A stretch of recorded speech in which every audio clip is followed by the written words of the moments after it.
रेंगळला घरला, साऱ्या घरात आनंद होता फुलला. बाप्पा निघाला सरतीला.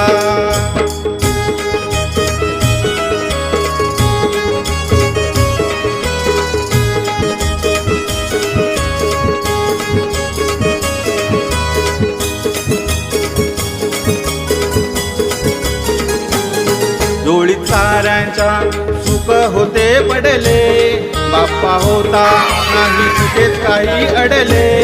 सार शुभच घडले, बाप्पा हो